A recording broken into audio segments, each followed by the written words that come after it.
बिस्मिल्लाहिर्रहमानिर्रहीम। सबसे पहले तो मैं अपने मुल्तान का मीडिया का बहुत मशहूर हूँ कि बड़े शार्ट नोटिस में सब तशरीफ लेके आए हैं। आज का इशू गंदम का सिर्फ किसान का नहीं बल्कि पूरे पाकिस्तान का है, पूरे पाकिस्तान की फूड सिक्योरिटी का है। इस वक्त पूरी दुनिया में नंबर 1 पे फूड सिक्योरिटी या वाटर सिक्योरिटी नंबर 2 पे चली गई है। हम बचपन से सुनते आ रहे हैं कि जिसे घर दाने उसे कमले भी सियाने, यानी इस चीज को इतनी अहमियत दी जाती है गंदम को कि गंदम के साथ जिसके घर खाने पीने के लिए गंदम है तो वहां सारे ये गंदम है। मैंने आपके सामने अगले दिन प्रेस कॉन्फ्रेंस की, रात को टीवी टॉक शो पे काफी उसमें बातचीत हुई जिसमें कैपिटल टॉक में हामिद मीर साहब से के पास तशरीफ लेके आई बातचीत के लिए मोहतरमा सलमा भट्ट साहब जो कि एडवाइजर टू चीफ मिनिस्टर है। उन्होंने काश्तकारों की काफी तस्दीक की। उन्हें अंदाजा ही नहीं है कि काश्तकार है कौन। काश्तकार आपकी फूड सिक्योरिटी का जामिन है।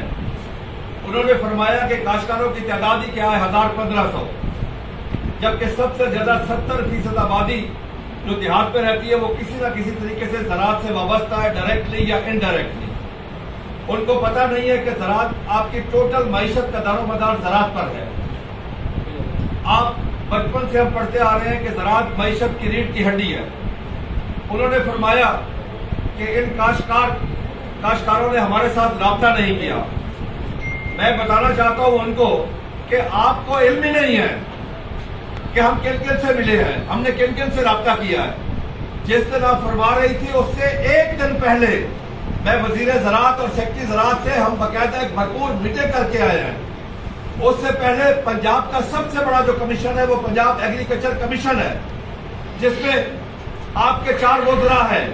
फाइनेंस मिनिस्टर उसमें है, एग्रीकल्चर मिनिस्टर उसमें है, लाइफ स्टॉक मिनिस्टर उसमें है, इरिगेशन मिनिस्टर उसमें, इसी तरह 4-5 सेक्रेटरी है उसमें, और बाकी और 8-10 फार्मर है। 2 मीटिंग उसकी हुई है। हमने दोनों मीटिंगों में गंदम का इशू उठाया, उनको बताया कि गंदम तमाम फसलों का इंजन है। गंदम बेहतर होगी तो आपकी तमाम फसलें बेहतर होगी। उस खातून को यह अंदाजा नहीं है कि गंदम का रेट पिछले साल ना मिलने की वजह से बिलियन ऑफ डॉलर के मुल्क की मैशत को नुकसान हो गया है। कि आपकी जो ग्रोथ 1 साल पहले 6.5 पे थी आज 1.1 पे आ गई है। इसका जिम्मेदार कौन है? ये काश्तकार, ये इसका जिम्मेदार नहीं है। इसकी जिम्मेदारी हुकूमत पे याद होती है। अगर हुकूमत हमें रेट देती, उसका बेहतर सही मुआवजा देती तो आज ये हालात न देखने पड़ते। अब देखे उस खातून को यह भी नहीं पता कि हमारी पैदावारी लागत क्या है। ना ही एंकर को उसने सवाल करने दिया। मैं आज उसको कहता हूं कि आए हमें बताएं हमारी पैदावारी फी मन लागत क्या है, पाकिस्तान में क्या है, भारत में क्या है, भारत के काश्तकार को क्या मिल रहा है, पाकिस्तानी काश्तकार को क्या मिल रहा है। ये मेरे पास गवर्नमेंट के फिक्र है, मैं अपने फिक्र की बात नहीं कर रहा। इंडियन गवर्नमेंट के और पंजाब हुकूमत के हमारी जो लागत आ रही है हमारी वो 3304 रुपए फी मन है। इंडिया के काश्तकार की लागत है 2243 रुपए फी मन।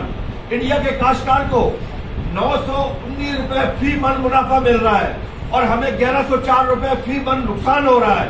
हमारा 36,432 रुपए फी एकड़ नुकसान है और इंडियन काश्तकार को पाकिस्तानी रुपीज में 44,112 रुपए मुनाफा मिल रहा है। क्या हमारा कोई हक नहीं है? क्या हम दिन रात मेहनत नहीं करते? क्या काश्तकार साल के 365 दिन काम नहीं करता? अल-कासिम हमीदुल्लाह हलाल रोजी कमा के खाने वाला अल्लाह का दोस्त है। खुदा की कसम में खा के कहता हूं किसान से ज्यादा हलाल रोजी कमा के खाने वाला इस मुल्क में कोई भी नहीं है। आज किसान बहुत परेशान है। मैं मोहतरमा चीफ मिनिस्टर साहब से गुजारिश करता हूं खुदा के लिए इस किसान को बचाओ। आपने खुद कहा था मैं अपने भाई के साथ खड़ी हूं। आज हम अपनी बहन से गुजारिश करते हैं कि आओ अपने एग्रीकल्चर डिपार्टमेंट से कॉस्ट ऑफ प्रोडक्शन निकालो और उसके ऊपर जो दुनिया देती है 25-30% हमें मुनाफा दे दो। हमें और ज्यादा मुनाफा नहीं चाहिए। हम डबल शाह नहीं है कि हमारी कॉस्ट ऑफ प्रोडक्शन 3300 और हम मांगे 6000, बिल्कुल नहीं। हम कहते हैं हमें एक जायज मुनाफा दे दो, जीने का हक दे दो। इतना हक दे दो कि हमारे बच्चे खाना खा सके, इतना हक दे दो कि हमारे बच्चे तालीम हासिल कर सके, इतना हक दे दो कि हमारे बच्चों का इलाज हो सके, कपड़े पहन सके। इससे ज्यादा हमें और कुछ नहीं चाहिए। आपने फरमाया कि मैं डीरेगुलेट करने जा रही हूं, भाई करें। हमें उसमें भी कोई एतराज नहीं है। फिर डीरेगुलेट से मुराद क्या है?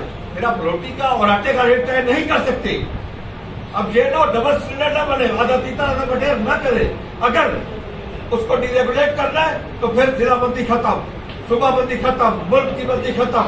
फिर ना आटे का रेट होगा ना रोटी का रेट होगा। अभी हम बाहर जाके आज हजारों की तादाद में यहाँ पे काश्तकार आ रहे हैं, हम प्रोटेस्ट लॉन्च कर रहे हैं। मुझे दुख है कि हम अपने मुल्क में एहतजाज करते हैं। मैं अपने जज्बात का लफ्ज़ों में यहाँ तक के लिए बता सकता कि हम किस मजबूरी के तहत आके एहतजाज करते हैं। जब हम नजर आ रहा होता है कि मेरा काश्तकार, उसके बच्चे भूखे मर रहे हैं, एक काश्तकार अपने बच्चे की शादी नहीं कर सकता, तब आके हम एहतजाज करते हैं और हम पुरअमन एहतजाज करते हैं। आज तक हमने एक गमला भी नहीं तोड़ा। वो मोहतरमा ऐसे बातचीत कर रही थी सलमा भट्ट साहबा।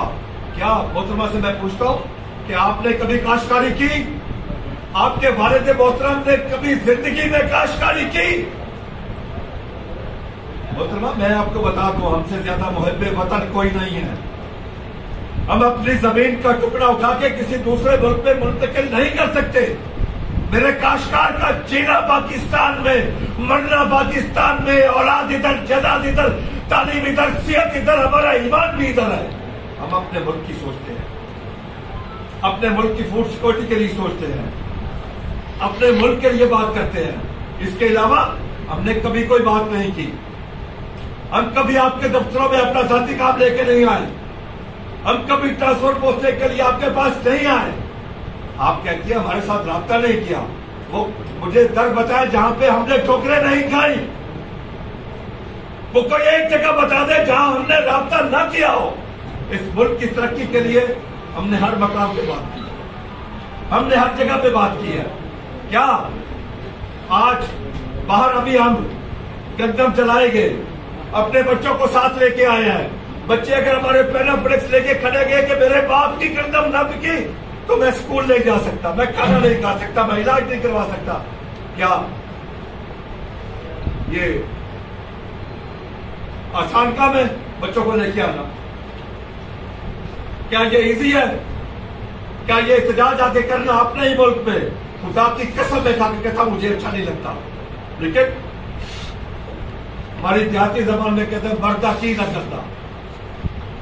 अल्लामा इकबाल ने भी कहा था जिस खेत से मुयस्सर न हो दहकान की रोजी, उस खेत के हर गोशा गंदम को जला दो। ये आज नहीं कह, अल्लामा इकबाल ने आज से कम 100 साल 150 साल पहले कहा था। आज हम वो गोशा गंदम जलाने आए हैं। आज हम बच्चों को साथ लेके आए हैं।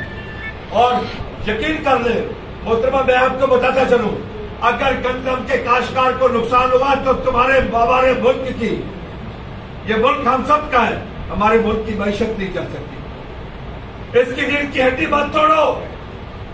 काश्तकार को उसका हक तो जीने का, उसको खाने का, उसको बच्चों की तालीम का, सेहत का हक तो हमें हक चाहिए सिर्फ। इसके अलावा हमें और कुछ नहीं चाहिए। बहुत शुक्रिया।